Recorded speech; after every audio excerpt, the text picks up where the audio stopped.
Hey Charles, how's it going today? Also, because we're all still alive, and I can say it again. And I'm excited to be back on the Lee Gerstmann show.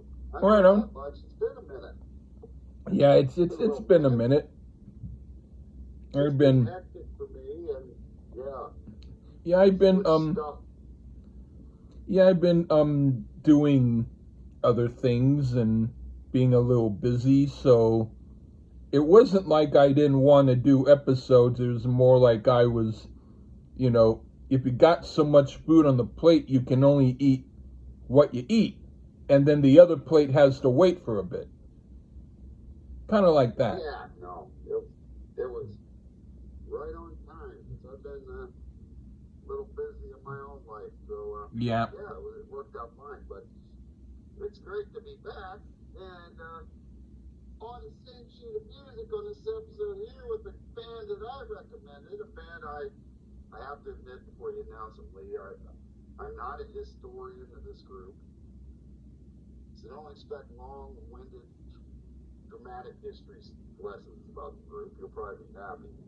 Well, some days when I've got enough drink while you talk, I can just keep sipping, so I don't mind. Yeah, but we reviewed these guys before, and Yeah, a couple times, I believe. So yeah. go ahead and announce it to the world. It's the Clash. Give 'em enough rope. The Clash, the only band that matters, they say. Huh. Give them enough rope. The second album. Um, Wow. yeah, again, I don't know. I do. The one thing I do know for sure is the drummer, who's actually most known for the group Topper Heaton. I think you say his name that way. Sorry, Yeah. Clash boards out there. Um, no, not boards. Aficionados. Mm. He joined the group on this album. I cannot recall the name of the other drummer, which is really weird because he was on the first album. I think I know who it is. By the time it cut the crap, they fired Topper Heaton and brought him back. Oh. It's very weird. And that live album we did was the other guy. It wasn't Topper Heaton. It was the other fella. Yeah. Whatever your name is, we love you on the Lee Gerstmann show. But yeah, I think I know who he is. The other guy. Well, let's hear it. Who is it? Terry Chimes. Terry Chimes. That sounds familiar. Yes, I was reading up on it. Not today, but I was reading up on it the other day here. So Terry Chimes is gone. Yeah. Topper Heaton's in. And when we get into the first track, I get the other little thing I know about this album. There was a definitive effort, I think, to get a little more mainstream on this album versus the debut, which was very much in that, Ramones, well, not the Ramones so much, but fitting in with the punk thing. But that's one thing about the Clash. They always did stuff a little bit different. Yeah. They didn't stay in that just that 2 or 3 chord songs. They did some weird stuff. Not weird, but for a punk band, weird. Yeah. And I think you're hearing on this album the beginning of that. Yeah. In my estimation. The future sounds that we'll get into on different albums that we've already reviewed. Yeah. On the Lee Gerstmann show. So it's kind of an interesting album. It came out in 1978. And yeah. What you got besides Topper Heaton, you got Paul Simon, the bass player. You want to talk about punk? I read about that. He put all the notes on the neck of his bass when he started. That's how little he knew how to play. Which is pretty interesting. And Mick Jones on the lead guitar and occasional vocals, and the incomparable Joe Strummer. This is the classic lineup of Clash. So yeah. You got your thoughts on it, Lee, before we get up into it? Well, when you gave me this album, I figured, okay, here's another band you want to give me a lot of stuff on, And but I mean, it's they're a band that I know of, and the stuff that I did want, I had, and then the stuff that I didn't care about, I just didn't get. And doesn't mean I didn't like it because I didn't know it. This is one of those that I would count as one that I used to see in the store and would deliberately skip through. But Yeah. 1978, I was 4, you were like 21. Um. I'm teasing. But Yeah. you would have been a little bit older than me at the time, so you were probably at least aware of a song or two at the time. Um.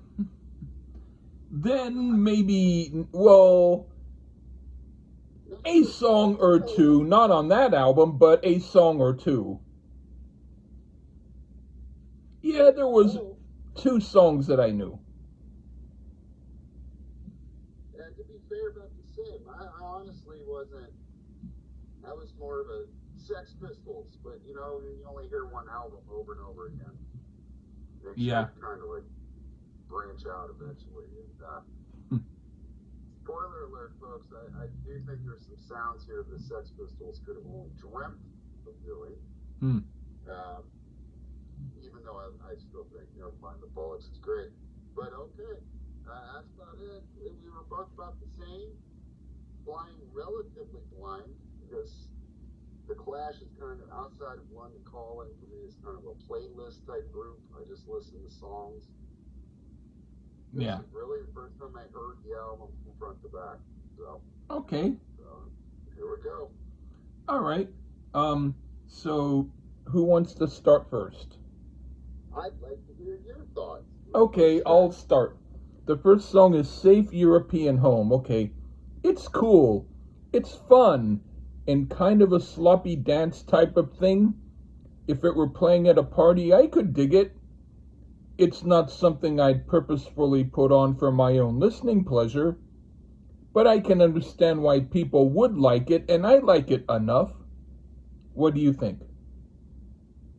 Well, with this track, we are starting to hear that more polished sound for the Clash right off the bat here. And it's probably due to that other fact. The Blue Oyster Cult's producer, Sandy Pearlman, produced this album.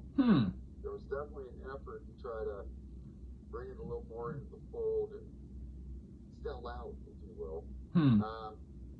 It has some of that punk bite, but also has a bit of pop veneer on it. Plus, there's a great social commentary by Stromer's lyrics, so I thought it was a great opener. I enjoyed Safe European Home. Okay. What did you think of English Civil War? A punk reimagining of When Johnny Comes Marching Home Again. This is pure punk musically. Mick Jones provides a couple killer guitar solos. I mean, to me, this is pure punk bliss. Go ahead. Okay. This is some that I didn't write down, but I'll tell you anyway because you might find it very funny. When I downloaded this, I downloaded it from somewhere, and I saw there were a few tunes that were like 12 minutes, 19 minutes, of that length, and I thought, oh, is this like a double album or a triple album? And then I heard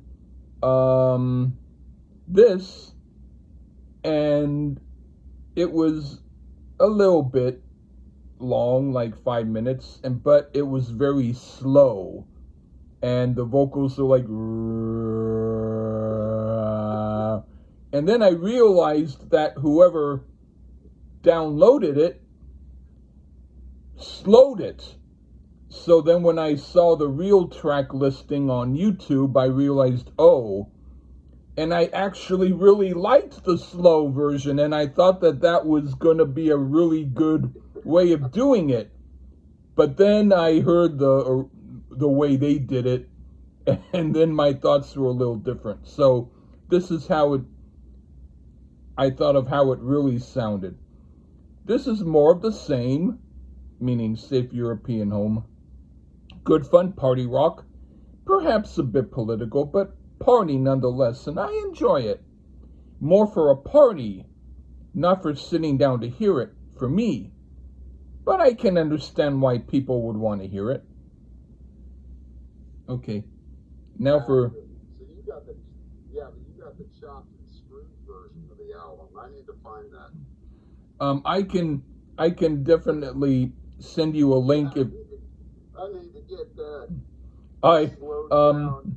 if I can actually send you the link. I can send you the link if you want. Yeah, I want to hear the chopped and screwed version. It's they had one song on there that was like so slow it was 20 minutes. You got the chopped and screwed version. Yeah. That's crazy. Yeah. Right. But only some of them, not all of the songs. But yeah, but anyway, the next song, Tommy Gun. Okay. This is the type of song I would listen to for my own pleasure, even though melodically it's the song I like the least so far. But playing wise, it's quite good, and it's more for listening than partying by the slightest bit. So I'll rank it the same as the others so far. What do you think? Well, Topper Needon, vastly underrated drummer. This is another track that points to where the Clash was evolving to, a mix of punk with just a splash of pop sensibility here, and a small splash of that. It's just relentless, is this one. So, more yes for me. I like. All right. What do you think of Julie's been working for the drug squad?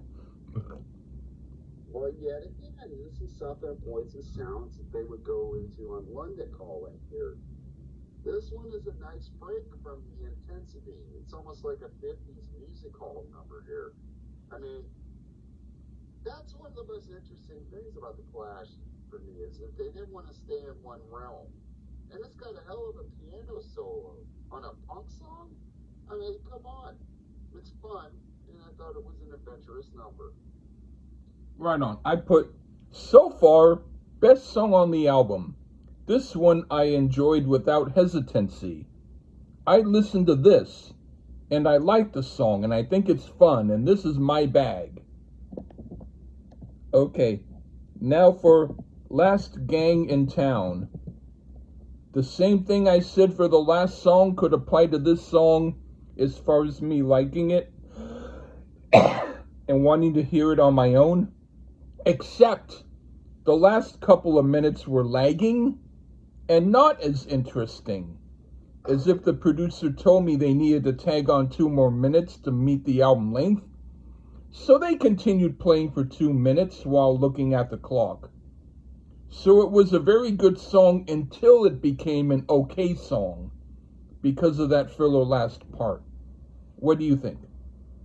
Well, they were getting pure rock here, and that's what I hear. Paul Simonon. Yeah, I think it stood out a bit with his bass work on the track. His drums are great as well. In the end, though, probably because of that longness, like you said, I'd call this filler. But it would be okay on, say, a random punk playlist. Like, you didn't hear it in the context of the album, it'd probably be fine. But in the album, yeah, it comes across a little bit filler. They made it a little too long. Yeah. Okay, what did you think of Drug Stabbing Time? Well, we missed Guns on the Roof. Oh, Guns on the Roof. I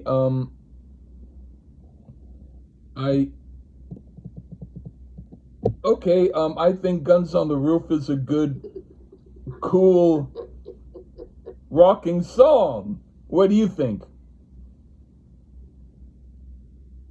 I probably want to re-listen because I hear an ode to Can't Explain by the Who here. Okay. The opening group sounds very similar. Strummer sings it with an intensity. sung on the other songs. I like it, even if it is a bit derivative of the Who to my ears. And yes, we heard it, folks. Don't go by his okay. Don't do it. I know it's a big I can't explain Who fan. Yeah, Or not. Well, all right, if you really want to know, I guess I didn't hear the song because I might have tried to download it and it didn't download, and then I didn't know it was on it. I'll tell you what. Listen to I Can't Explain, it's better. Because that's basically what it was. But I mean, I enjoyed this, but it was I Can't Explain it. Okay. Somebody screaming instead. So. All right. Now, what do you think of Drug Stabbing Time? What do you think of that one? Now, for a second thought, at first I thought I was listening to AC/DC a second. You know, like rocker. This was some rather gnarly guitar tone here. But yet, oddly, sections of the song counter the aggressiveness of the guitar with the vocal melody. And we also get a pretty solid sax solo. I dug this one, even though it's low AC/DC derivative, but I liked it. Okay, I put this one was okay, but musically it seemed a little bit filler. Like, so far it's the weakest track on here for me. I didn't hate it, but it didn't wow me either. Okay, now for Stay Free. This song was the most like a 60s type of English mod pop rocker, and they do it authentically. Except I wish it was a better song because I didn't think a lot of it. It sounded at best like one of the Who's worst songs that maybe Keith Moon might have written, or something like that, but at least they tried, and I'll give them credit for trying. What do you think? Well, like how you thought of the previous, I agree with. I mean, I don't agree on the previous, but your take on the previous, I agree here. I think this is the only song sung by Mick Jones on the album. You hear some organ, which is a little weird. I thought this one was a bit of a bore, actually, and a bit too disjointed for my liking. So I didn't like it either. Right on. We both agreed. I thought it was the weakest track I've heard on the album. Yeah. Okay, what did you think of Cheapskates? Now we're back in a more punk direction here. Big fan of Mick Jones' guitar on this one. Way more like it versus the previous track, for sure. Far from excellent, but a solid album cut here. Okay, I put, at this point on the album, I feel they did the best stuff already, and now it's going downhill. And if I were the producer, I'd say, okay, that's a wrap. I guess it could sound good live if I were in a bar and I didn't have to pay to hear the band playing this, and my friends continue to buy me drinks. Okay, now the last song, All the Young Punks, New Boots and Contracts. I was thinking to myself, this ought to be at least better than Mott the Hoople's All the Young Dudes. But no, it wasn't quite as sad melodically, but it sounded like a filler piece of nothing. And even though the song before this, Cheapskates, did nothing for me, this was worse. What do you think? Well, I don't necessarily agree. I don't know if it's as filler as that track, which was okay. It wasn't shitty like Stay Free. But, I mean, Topper Heaton, man, again, his drumming is fantastic. That's something vastly underrated. Another track, the arrangement-wise, and that kind of makes sense, because you were, to be honest, you were fair, you were kind of hot and cold on London Calling, and I think this points to that move for the band here. I enjoyed the track, and overall, I think it's a cool album. Now, we may not have agreed on certain tracks, but, you know, about over half good. I wouldn't say 3/4 good. I'd say whatever the hell that it would be, or not quite 3/4, but better than half good. I would agree. Yeah, it's a good move in the future, and I do think outside of that shitty ass Stay Free song, all of these songs would be great on a punk playlist. Like you just cherry pick a song or two, put it with other bands of that ilk, they fit in fine. I would say I'd be perfectly happy to hear the whole album up to Stay Free and omit the last 3 songs. But you know what? I don't necessarily disagree. But even though I don't hate the last song quite as much, but there's enough solid material that this album is it's decent. I'll put it to you like this. It's not like I would vomit if I heard them play it. It's more like if a bunch of people went up to the instruments and one guy took some cloth and was rubbing the guitar clean with it, and another guy was rubbing the drum, and they were making accidental sounds that were annoying. And I said, can you please at least turn that off if you're cleaning the instruments? And they go, oh no, we're playing a tune. Yeah. I don't know about that. I mean, it's better than Nantucket.